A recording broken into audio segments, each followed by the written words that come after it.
ವೀಕ್ಷಕರೇ ನಮಸ್ಕಾರ. R5 ನ್ಯೂಸ್ಗೆ ಸ್ವಾಗತ. ಹಿರೇಅರಳಿಹಳ್ಳಿ ಕ್ಲಸ್ಟರ್ ಮಟ್ಟದ ಪ್ರಾಥಮಿಕ ಹಾಗೂ ಪ್ರೌಢಶಾಲೆಗಳ 2024-25ನೇ ಸಾಲಿನ ಪ್ರತಿಭಾ ಕಾರಂಜಿ ಹಾಗೂ ಕಲೋತ್ಸವ ಕಾರ್ಯಕ್ರಮ ತರಳಕಟ್ಟಿ ಹಿರಿಯ ಪ್ರಾಥಮಿಕ ಶಾಲೆಯಲ್ಲಿ ವಿಜೃಂಭಣೆಯಿಂದ ಜರುಗಿತು.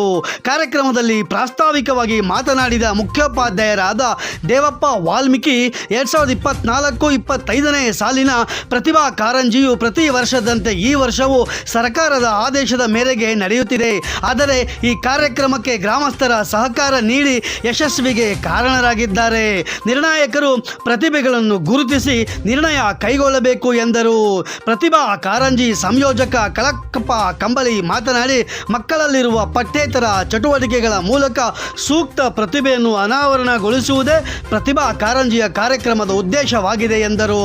ಅವರು ಯಲಬುರ್ಗಾ ತಾಲೂಕಿನ ತರಳಕಟ್ಟಿ ಗ್ರಾಮದ ಸರ್ಕಾರಿ ಹಿರಿಯ ಪ್ರಾಥಮಿಕ ಶಾಲೆಯಲ್ಲಿ ಜರುಗಿದ ಪ್ರತಿಭಾ ಕಾರಂಜಿ ಉದ್ಘಾಟನೆ ಕಾರ್ಯಕ್ರಮದಲ್ಲಿ ಮಾತನಾಡಿದರು.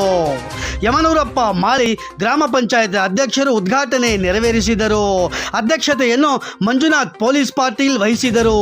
ಅಶೋಕ್ ತಳವಾರ, ಸಿದ್ದಲಿಂಗಪ್ಪ ಶಾಗೋಟಿ, CRP ಹುಸೇನ್ ಸಾಬ್ ಮಾತನಾಡಿದರು. ಅತಿಥಿಗಳಾಗಿ ಯಮನೂರಪ್ಪ ತಳವಾರ್, ಗ್ರಾಮ ಪಂಚಾಯತ್ ಸದಸ್ಯರಾದ ಹನುಮೇಶ್ ಭೋವಿ ಮತ್ತು ಮೇಟಿ, ಬಸಪ್ಪ ಕೋಳೂರ್ ಹಾಗೂ ಪ್ರಭುಗೌಡ ಪಾಟೀಲ್, ಮಲ್ಲನಗೌಡ ಸರ್ಕಾರಿ ವಕೀಲರು, ಮುದಿಯಪ್ಪ ಮೇಟಿ ಹಾಗೂ SDMC ಸದಸ್ಯರು, ಎಲ್ಲ ಶಾಲೆಯ ಶಿಕ್ಷಕರು, ಗ್ರಾಮಸ್ಥರು ಉಪಸ್ಥಿತಿ ವಹಿಸಿದ್ದರು. ನಂತರ ಕಾರ್ಯಕ್ರಮದಲ್ಲಿ ಗ್ರಾಮದಲ್ಲಿ ಸಾಧನೆ ಮಾಡಿ ನೀಟ್ ಪರೀಕ್ಷೆಯಲ್ಲಿ ಪಾಸ್ ಆದ ವಿದ್ಯಾರ್ಥಿಗಳನ್ನು ಸನ್ಮಾನ ಮಾಡಿ ಗೌರವಿಸಿದರು. ಕಾರ್ಯಕ್ರಮ ನಿರೂಪಣೆಯನ್ನು ಕೃಷ್ಣ ಶಿಕ್ಷಕರು ನಡೆಸಿಕೊಟ್ಟರು. ವರದಿ ಬಸವರಾಜ್ ಮಂಡಲಮರಿ, R5 ನ್ಯೂಸ್, ಕೊಪ್ಪಳ. ಹಾಗೆಯೇ ಈ ನಿರ್ಣಾಯಕರಾದಂಥವರು ಉತ್ತಮವಾದಂಥ ಮಕ್ಕಳ ಪ್ರತಿಭೆಯನ್ನ ನಾವೆಲ್ಲರೂ ಯಾವ ರೀತಿ ಉತ್ತಮವಾದ ಮಕ್ಕಳ ಪ್ರತಿಭೆಯನ್ನ ಯಾವುದೇ ಭೇದ ಭಾವವಿಲ್ಲದೆ ಉತ್ತಮವಾದ ಮಕ್ಕಳನ್ನ ಆಯ್ಕೆ ಮಾಡ್ಬೇಕಂತ ಹೇಳಿ ನಿರ್ಣಾಯಕರಲ್ಲಿ ಕೇಳ್ಕೊಳ್ತಾ ಈ ಒಂದು ಕಾರ್ಯಕ್ರಮವನ್ನು ಆಯೋಜನೆ ಮಾಡಿದ್ವಿ. ಇವತ್ತ ನಾವು ಹೇಳ್ಬೋದು, ಈ ಕಾರ್ಯಕ್ರಮ ವೇದಿಕೆ ಮೇಲೆ ಎಷ್ಟೊಂದು ಆಸಕ್ತಿಯಿಂದ ಈ ಗ್ರಾಮದ ಹಿರಿಯರು, ಶಿಕ್ಷಕರ ಪ್ರೇಮಿಗಳು, ಎಲ್ಲ SDMC ಅಧ್ಯಕ್ಷರು, ಗ್ರಾಮ ಸದಸ್ಯರು ಮತ್ತು ಎಲ್ಲ ಯುವಕ ಬಂಧುಗಳು ಎಲ್ಲರೂ ಆಸಕ್ತಿಯಿಂದ ಈ ಕಾರ್ಯಕ್ರಮ ಭಾಗವಹಿಸಿ ಮತ್ತು ಶಿಕ್ಷಣದ ಬಗ್ಗೆ ಎಷ್ಟೊಂದು ಆಸಕ್ತಿ, ಪ್ರೇಮ, ಒಂದು ಶೈಕ್ಷಣಿಕ ಅಭಿವೃದ್ಧಿ ಚಿಂತನೆಯನ್ನ ಇದು ಈ ವೇದಿಕೆ ತೋರಿಸ್ಕೊಡ್ತಾ ಇದೆ.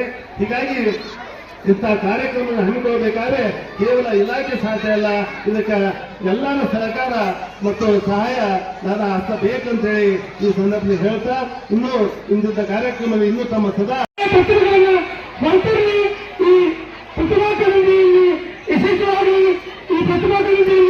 ಉತ್ತಮ ಪ್ರತಿಭೆಗಳು ಹೊರಹೊಮ್ಮಲಿ ಅಂತ ಆಸಕ್ತ ಇದು ಮಾತನ್ನು